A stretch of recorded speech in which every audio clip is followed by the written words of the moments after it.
नमस्कार दोस्तों, स्वागत है आप सभी का हमारे YouTube चैनल पर। आज हम आ चुके हैं एक और इन्फॉर्मेटिव वीडियो लेकर। तो आज की इस वीडियो के अंदर हम बात करने वाले हैं income tax slab rate assessment year 26-27 उसके बारे में हम आपको बताने वाले हैं। आपको पता होगा 1 अप्रैल से जो हमारा नया फाइनेंशियल ईयर था वो स्टार्ट हो चुका है और जो हमारा 31 मार्च 2026 जो एंड हुआ है उसकी भी रिटर्न अभी स्टार्ट होने वाली है। तो उसके अंदर क्या हमारा स्लैब रेट नए रहने वाला है, कितनी इनकम पे हमें कितना टैक्स लगेगा, उसी के बारे में हम इस वीडियो के अंदर आपको बताने वाले हैं। तो आपको पता होगा गवर्नमेंट के अभी दो रिजीम है जो चल रहे हैं, एक न्यू टैक्स रिजीम है और एक ओल्ड टैक्स रिजीम है। दोनों की स्लैब रेट की जो लिमिट है वो अलग अलग है। तो पहले हम बात करें न्यू टैक्स रिजीम की। तो अब इसमें आप देख सकते हैं new tax regime section 115 BAC default हमारा न्यू टैक्स रिजीम ही रहने वाला है। अगर आप ओल्ड में जाना चाहते हैं तो आपको ओल्ड रिजीम को सिलेक्ट करना होगा। बाय डिफॉल्ट हमारा न्यू टैक्स रिजीम है, तो जिसके अंदर हमारी टैक्स की क्या लिमिट है, क्या स्लैब है। तो अगर आपकी इनकम 4 लाख रुपए तक है तो आपको किसी भी तरीके का कोई भी टैक्स है जो नहीं देना, बिल्कुल नील होने वाला है। वहीं हम बात करें अगर आपकी इनकम 4 लाख 1 रुपए से लेके 8 लाख तक है तो आपको आपके इनकम के ऊपर 5% है जो टैक्स देना होगा। उसके बाद में 8 से 12 के बीच में इनकम है उसके ऊपर आपको 10% टैक्स लगेगा और फिर 12 से 16 लाख के बीच में जो इनकम है उस पर आपको 15% टैक्स देना होगा और फिर आपको 16 से 20 लाख के अंदर 20% टैक्स देना होगा। वहीं 20 लाख से 24 लाख तक अगर आपकी इनकम है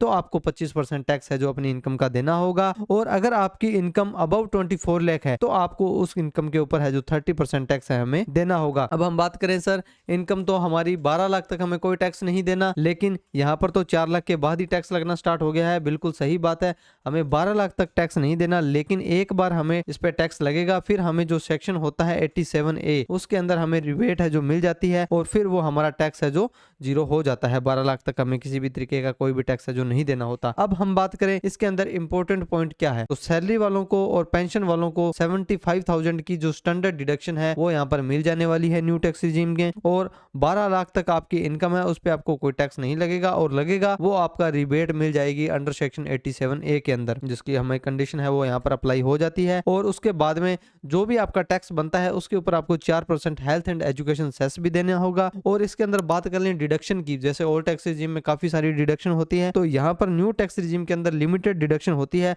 उसकी हम किसी अलग वीडियो के अंदर बात करेंगे। न्यू टैक्स के अंदर हम कौन कौन सी डिडक्शन एग्जम्पशन है जो ले सकते हैं। तो अब हम बात कर लेते हैं ओल्ड टैक्स रिजीम की। हाँ जी दोस्तों, ओल्ड टैक्स रिजीम के अंदर जो हमारी टैक्सेबल इनकम है और उसके ऊपर क्या टैक्स रेट रहने वाले हैं। अगर आपकी इनकम 2.5 लाख तक है तो आपको कोई टैक्स नहीं देना। न्यू के अंदर 4 लाख था, इसमें 2.5 लाख तक आपको कोई भी टैक्स नहीं देना। और 2.5 से 5 के बीच अगर आपकी इनकम है तो आपको 5% टैक्स देना होगा। 5 से 10 के बीच में है तो आपको 20% लगेगा। और आपकी 10 लाख इनकम है, उससे ऊपर इनकम है 10 लाख से, तो आपको यहीं पर 30% टैक्स है जो लग जाने वाला है। और इसके अंदर जो इंपॉर्टेंट पॉइंट्स है दोस्तों, इसके अंदर जो हमें 87A की रिबेट है वो 5 लाख की इनकम तक मिलने वाली है। और उसके अंदर हमारे पास काफी सारी डिडक्शन एग्जम्पशन होती हैं, जैसे आप 80C, 80D, HRA, LTA, housing interest, ETC, इन सब की डिडक्शन है जो ले सकते हैं। इसमें भी हेल्थ एंड एजुकेशन सेस है जो 4% रहने वाला है। और इसके अंदर जो हमारी स्टैंडर्ड डिडक्शन है वो 50,000 रुपए की दोस्तों होने वाली है। न्यू के अंदर 75,000 रुपीज थी। और उसके बारे में हम बात करें दोस्तों, अब ओल्ड रिजीम के अंदर जो बेसिक एग्जम्पशन एज वाइज भी होता है, इसके अंदर हम बात करें अगर इंडिविजुअल अगर आपकी एज 60 साल तक है तो आपके लिए बेसिक एग्जम्पशन लिमिट है जो 2.5 लाख रुपए रहने वाली है। अगर आप सीनियर सिटीजन है 60 से 80 साल के बीच हैं तो आपके लिए बेसिक एग्जम्पशन लिमिट 3 लाख हो जाने वाली है। अगर आप सुपर सीनियर सिटीजन है 80+ है तो आपको 5 लाख रुपए तक बेसिक एग्जम्पशन लिमिट है जो मिलने वाली है। अब हम बात कर लेते हैं क्विक कंपैरिजन की। तो इसके अंदर दोस्तों क्या होने वाला है, सबसे पहले आप देख सकते हो जो पर्टिकुलर न्यू रिजीम और ओल्ड रिजीम, इसके अंदर दोस्तों अब आपको क्या होगा, यहाँ पर अब आपको डिफॉल्ट रिजीम है वो न्यू होने वाला है, बिल्कुल ओल्ड रिजीम आपका डिफॉल्ट नहीं होगा। स्लैब रेट इसके अंदर है जो लोअर टैक्स लगता है न्यू टैक्स रिजीम के अंदर, और इसमें हायर रेट्स हैं जो टैक्स लगने वाले हैं, क्योंकि 10 लाख से ऊपर ही हमें 30% टैक्स है जो लगना स्टार्ट हो जाता है। और उसके बाद में डिडक्शन है जो इसके अंदर वेरी लिमिटेड डिडक्शन है, बहुत ही कम डिडक्शन हमें न्यू टैक्स रिजीम में मिलती है, लेकिन इसमें मेनी डिडक्शन, काफी सारी डिडक्शन एग्जम्पशन होती हैं। और रिबेट लिमिट है इसमें जो 12 लाख तक है और इसमें 5 लाख तक की रिबेट हमें मिलती है दोस्तों। और अब हम बात कर लें हमारे चैनल के बारे में, तो हमारा चैनल अब आप देख सकते हो। अगर ऐसे ही और इन्फॉर्मेटिव जानकारी लेने के लिए हमारे चैनल से जुड़े रहें और वीडियो पसंद आई हो तो एक बार लाइक जरूर करें, चैनल को सब्सक्राइब करें, वीडियो को शेयर करें, कमेंट करें। थैंक यू सो मच दोस्तों। जय हिंद, जय भारत।